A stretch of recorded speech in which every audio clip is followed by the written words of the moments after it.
Hey guys, it's Crowan. Want to do a quick video here. Before we go into any more lessons or anything advanced, I want to touch more on the similar tools that a basic witch might use. I know I touched a little bit about it in the books, but I want to go into more detail what they're used for and why and that kind of thing. So starting up front, we have the sword, the wand, a couple of chalices, ceremonial wine, and oils, diffuser, which I'll get to, smaller wand, thami, candle, snuffer, incense burner, light stick, and two different candle holders. So starting off, uh, ceremonial sword, about, I don't know, a couple feet long, gonna be anything special. I bought this years ago. A sword is used mainly for large groups. So you have a place where you meet, you got a coven going or a circle family. The HPS may use a sword to cast a circle just because of the reason it's easier to go. Actually, it's hard. If I want to step in the film frame for a minute, step in front of me. I'm using my wife for a demonstration here too, so if you want to step in frame for a minute, just step right there and stand in front of me. You don't have to look at it, just look to it, doesn't matter which way you look, doesn't matter. Should you have a large group and don't want to have to keep walking around the circle, for example, how we walk counterclockwise or with our shins, depending on what you're doing. The purpose for the sword is, when you're casting your circle, if you don't want to move around the outside, if you want to move around, say, this way, the people will step in, and you can just simply go around the circle as such. This is the purpose for the sword mostly. You can use ritual, yes, but you can step out of frame, hon. It's just, that's what that's used for mostly. Some use it for if you go to medieval fairs or so on and so forth. That's great, that's fine. If you like to do that, I've done it. A wand is basically the same thing and can be used for ritual, for circle. And this one I just created. It's got different symbols and different things on it. Personal to me. A friend and I made this, about 8 years ago, something of the sort. And it just has various pagan symbols, the sun, the moon, stars, the green man, known as Pan, the 4 elements, the elven star, a dragon, pentagram, so on and so forth. I'm not going to go through everything, but same idea. Long object used to cast circles. Some use it for other ceremonial purposes.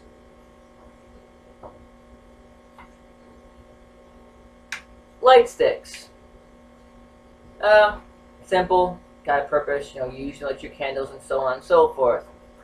When you light your candles, for those of you who use the long glass candles. These are great because you actually turn the candle upside down, light it, never burn your fingers off. You can also use, again, spaghetti sticks. Uncooked spaghetti sticks work wonders if you can't afford the little long wicks. Any kind of candle incense burner. This one particularly actually takes both cones or sticks. I have a little thing I put a cone on each side, plus the incense burner and stick that can go in there. The candle snuffer, of course, is an essential because you don't want to blow out your candles with your breath. It's nothing wrong with it, but I was just trained that way not to do it. That sort of thing. The thami obviously is used for ritual purposes, never used to draw blood, that kind of thing. It's used for mixing salt and water, or for casting your circle, calling your quarters, so on and so forth.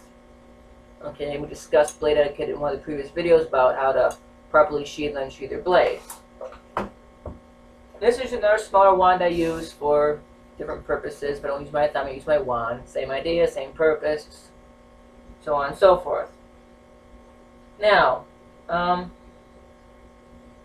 these work great if you do the oil burning. I have a little thing in here right now, but it's a wax one, but they work just the same. You can use either or. Put a little tea light candle in here, you light it, this melts, gets all liquidy, and it has nice fragrance for some of it's like that fragrance on their altar when they're doing in a ritual, or if you're using specific for a god or goddess or a certain deity that likes a certain scent, it works great. Easy cleanup, no mess really afterwards. Now, I'm going to get into chalices. Okay? Now this chalice is very old actually. It's, yeah. It's gonna be my company broke up, you know, for various reasons.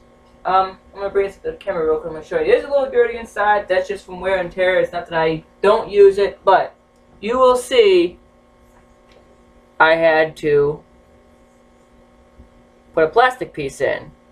I'm gonna explain why here in a second. Let me get back to where I need to be. This is what they call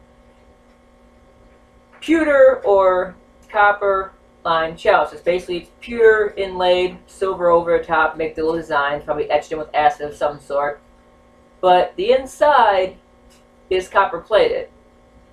Copper and nickel, usually together, sometimes it's not, just depends on the situation, is hazardous to you. So, let me just grab something real quick here if I can find it. Just to show you the difference. This is pewter. It's kind of like a silvery gray type. You can tell by the way it feels. It's a very soft metal. It does, you know, bend easily. And this one is a copper chalice I used to use after the copper silver lining wore out. I didn't use it no more. So, you know, you want to keep something, if you're going to use pewter or something that's copper laid, you do want to put something over it, a cup, but, you know, something that's not going to affect you when you drink it, because it can get into your system and cause some health issues. Once in a while, most of the time if I'm doing something with a ritual or a circle, family, or group, I usually use either a plastic chalice or a various other chalice I have in here that I use for ritual.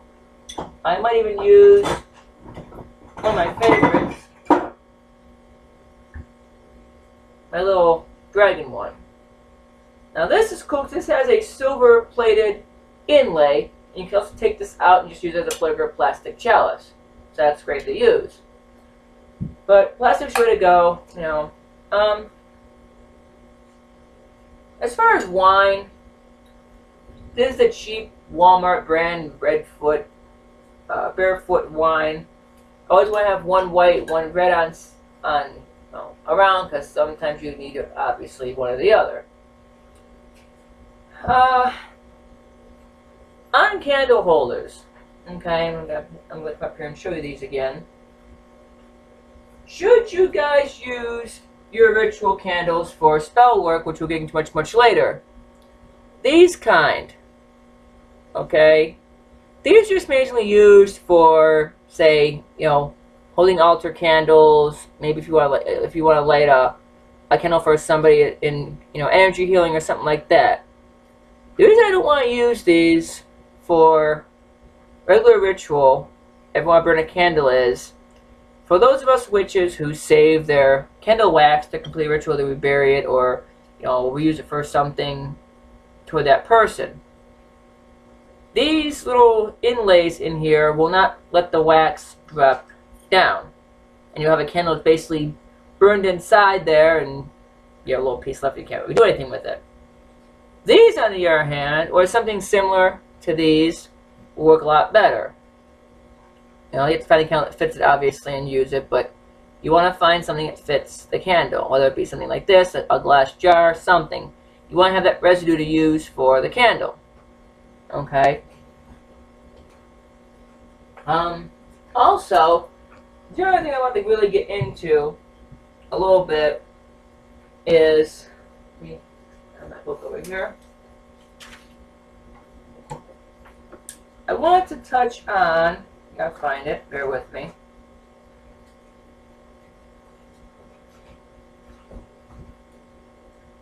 Where is it?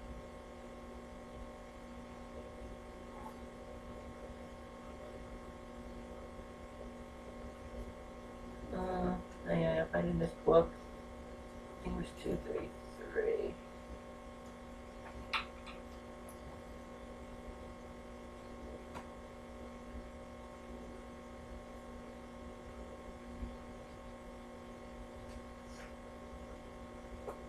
It was 233. Okay. Okay, Ray Buckland's book, 220, yeah, 223 to 2, let's see here.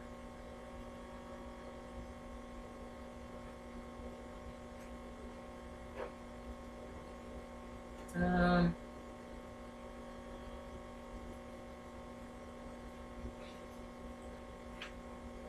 252. The chapter is called Out of the Broom Closet. Okay? What this basically talks about is it's not in the concept that you think it's going to be, but I'm going to get to that in a second too. It basically tells you that religion, witchcraft is part of the First Amendment rights, blah, blah, blah. It goes into when it was legalized and all that stuff. It also goes into a little bit about people in the military who are witches and have the rights in that in there. It goes into a little, you know, different things about the history of the craft and everything, and then it goes into some other, and then there's the Helms Amendment, which has been amended by that's basically the United States Army, neo-pagan, and you can read into that later. But I want to talk about coming out of the closet, and I don't mean this on the LGBT community, I mean this on a pagan perspective, but it kind of falls in the same concept. I know it's hard for some of you guys, especially you younger folk, you know, like 16, 17, 15, 13, however, you know, whenever you guys start practicing. And it was hard for me because in personal experience, when I was 14, I started practicing the craft. You know, I didn't want to tell anybody. I was afraid somebody would say you're a Satanist, you're evil, you're messing with stuff you should be messing with, you know, don't fuck with that, whatever. But as we all know, if you've gotten this far in my videos, we're going to get into a topic later on about Satanism versus witchcraft and all that are fun, jazzy stuff. But for all of you guys who've known me, you know I don't bullshit anything, I don't sugarcoat anything, I tell you like it is. So, if you're a younger person, you're trying to figure out, you know, gee, how am I going to my parents from a witch, you know, da da da. You know, if they find out, they're going to hate me. Here's what you have to understand, okay? And this is just a simple issue in life. People fear what they don't understand, okay? No matter what you're going to say, what you're going to do, they're going to believe what they want to believe, and that's fine. So, when you come out to your parents, whether it be because you're a witch, because you're bi, you're gay, you know, you're transgender, whatever the case might be, you don't want to come at them and just flat out say, hey, I'm a witch, hey, I'm bi, hey, I'm gay, you know, I'm transgender, whatever. They're going to be more irritated and mad with you if you just flat out say it. So the proper thing to do is say, you know, you sit down, you say, look, you know, we'll just take it from a pagan point of view, and we'll go from there. And you can just incorporate what you need, how you need to incorporate it in with your other videos, in with your other ways of life. And I'll just incorporate paganism into this video. Well, witchcraft rather. The problem is, you want to sit your parents down, mother, father, whatever, and say something along the lines of, you know, I've been where religion is for how many years, and I don't find it to fit me. You know, I've explored other avenues, I've explored other religions, and they just don't make sense. So, I've decided to explore, keyword here, explore the craft, meaning witchcraft. And you're going to, oh no, that's evil, don't do that, da da da da. All you have to simply say is, I'm exploring it. I want to look into it and see if it fits in what the, you know, the big hype of why it's so evil or why it's not evil and so on and so forth. And you're first going to get the, well, yeah, you know, you're disowned if you get that stuff. Instead of arguing with them, that's fine. If you want to disown me, you want to go against me, I don't care. You know, don't get hostile, don't get irritated, just be calm and say, that's fine, I don't care. This is what I want to do. After you explored and got into your, you know, teaching, whether it be through me, through another person, another HP, HPS, whatever, then you can talk to parents again and say, you know, hey, look, I've been exploring the craft, you know, I find it does fit me, and it's not really what you think it is. It's not evil, it's the Earth Mother, the Earth Father, and, you know, the four elements that makes our planet live. And you get the, you know, you get the grumbles, and say, this one you can say, well, hey Mom, hey Dad, you know, I read this book, and it just happens to be I just picked up Gary Cranchell's book. Why don't you read this and see what you're really, you know, think what you're really saying. They may or may not. You still might get the whole pissed off, disowned, whatever. But the more that you talk about, say, for example, I was born and raised Catholic, so I'm just using Catholicism as a similarity. If you go to, let's just say that you're a Catholic. If you go to a Catholic church, for example, and I'm using Catholic funeral as a perfect example. For those of you who go to Catholic funerals, you know, you go through the whole, you know, song, you go through the passages of the Bible, and you go through the, you know, different things you would do for a Catholic funeral. Here's a kicker, folks. If you've noticed, before the casket leaves the church, or the cremated remains of your loved one leave the church, or a family friend, whatever, what does the priest do? I don't have one here, but for those of you who know what I'm talking about, he takes the censer, which is usually frankincense and myrrh, and he walks around the altar, around the casket, and comes back to, what do you do? He completed a circle. He cast a circle. Hello, folks. You know, we're going to go into the whole, we'll eventually go into the cake, snail, and that kind of thing. Cake, snail is the same as bread and body and blood. Kind of similarities. So you can use these analogies and similarities of the church and the paganism or the witchcraft to say, hey, we do a lot of the same things you do, we just don't do them the same way you do. And you may or may not still get the whole, you know, but this is the proper way of coming out to somebody, whether it be, like I say, if you're, you know, in that situation. But the more hostile you get, the more irritable you get about, well, you're not listening to me, you're ignoring me, you're pissing me off, that's going to keep your family more irritable towards you. So you got to be calm, you got to be a little assertive on certain things, don't let things get to you as easily. Because as you get older, if you stick with it, say 3-4 years since, let's say you're 14, 15, 16, 17, 18. Once you become 18, you really can't do anything. You know, and of course, even though in Ohio the age of consent is 16, which pretty much makes you, you know, that's the whole age of consent law for, you know, intercourse and that kind of thing. But it's also a good thing that age of consent being, you know, 16, because you can, as a craft person, you can learn and understand what you're doing. You know, that's kind of the whole idea that goes beyond the whole, you know, sex law. But if you're practicing at 14, 15, 16, 17, and you're students by the time you hit 18, you're probably not going to get out of it. I mean, you're probably going to keep into it like I have.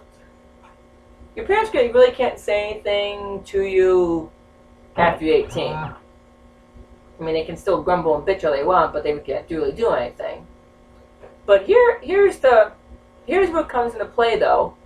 You know, you can say, you know, hey Mom, hey Dad, you know, whoever's in your family, let me open ritual tonight. You know, whether you're in a covenant circle family, that kind of thing. And most HPs will be okay with this. I know the circle family I was in and covenant I was in was perfectly fine with it. You know, you ask them, hey, you know, my parents are a little sketchy on the craft. Would you be okay with them coming and observing our ritual? And they're going to either say yay or nay. They're probably going to say, yeah, sure, no problem.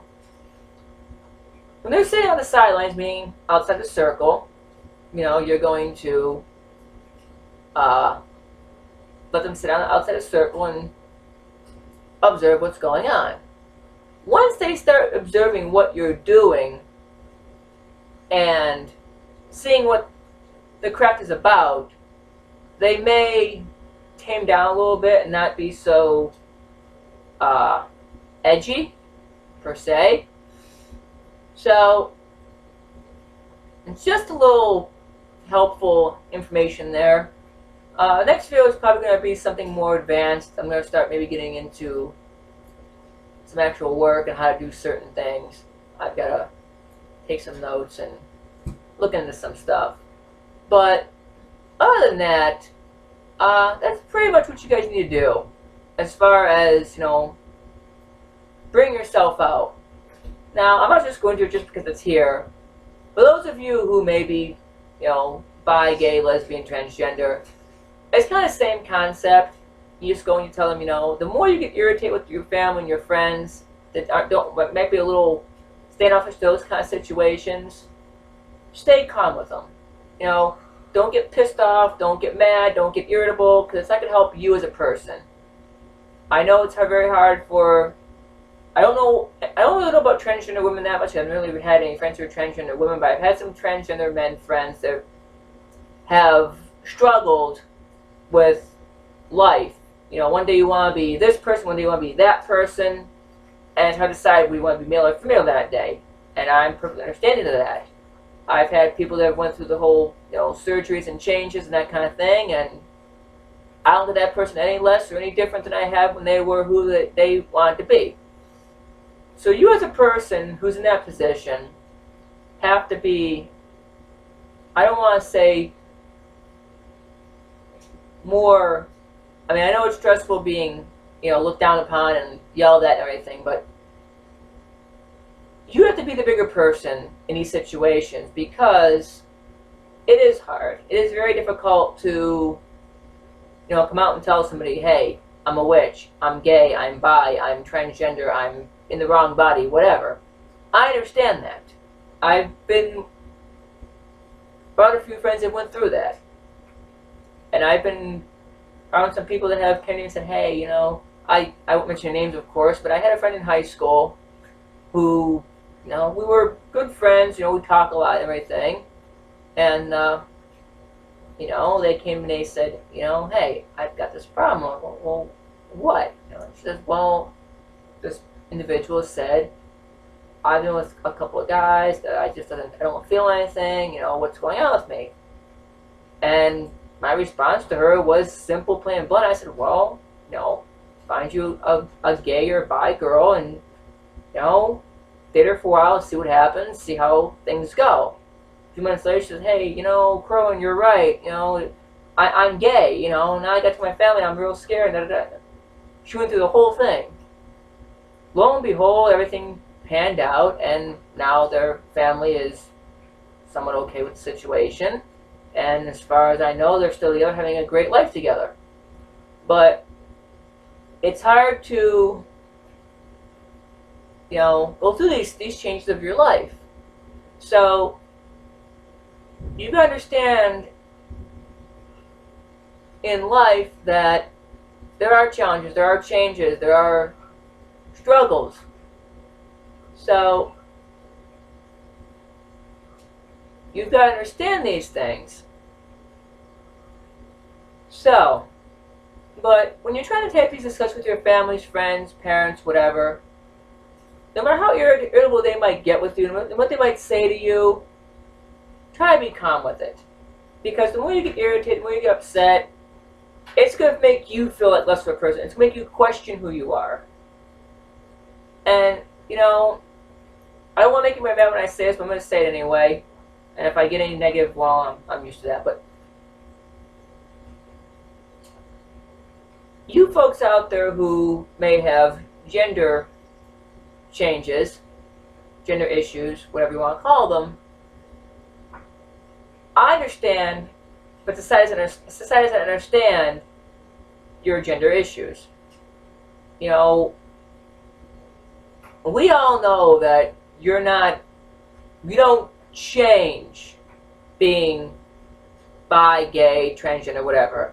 You know that when you're born, okay? I hate these people that are so, oh, I changed to lesbian, I changed to being a gay man because I was so betrayed by women or men. I think that's bullshit. I'm sorry to say, I think that's bullshit. Because, you know, being bisexual is one thing, you know, liking men and women and all that stuff, that's great, but, you know, when you're in these relationships with these people, and, you know, they ship you out of you get, you know, picked on all the time, and, oh, I'm a male, I'm gonna go turn to male, male never hurt me, I'm gonna turn to female. Here's what makes me mad. And again, I'm not mentioning anybody's names, but I know people who are in same-sex relationships, but they have kids. It's like, okay, you know, from a male before they went gay. You don't turn gay, folks. You don't turn bi. You know it throughout your life. Okay? So don't let anybody sugarcoat you and tell you that you're going to turn that you turn that way. That to me is not true. You as individuals, you know, you may date. If I'm just taking this from a female to male point of view. If you're a female, you date mostly guys. And over the time you realize, hey, it doesn't fit me, it doesn't do anything for me, and the same on girls, you know, on guys, if you date girls that fit you, that's not something that you just acquire, it's something that's wired in your brain, okay? You know, it's not something you have to be upset about or bothered by, because in some cases, it doesn't come out until maybe you're 17, 18, 19, 20 years old, even older. I knew a family, again, not mentioning anybody's names, you know, this person had a wife and kids, you know, I think he had 3 kids, 4 maybe, and flat told his wife, you know, I'm gay, divorced, left, whatever, you know, and says, oh, that's disgusting, I can't believe a guy would leave a woman for another guy. Well, these things happen. This guy was well into his 40s when it happened, maybe early 50s. So there is no,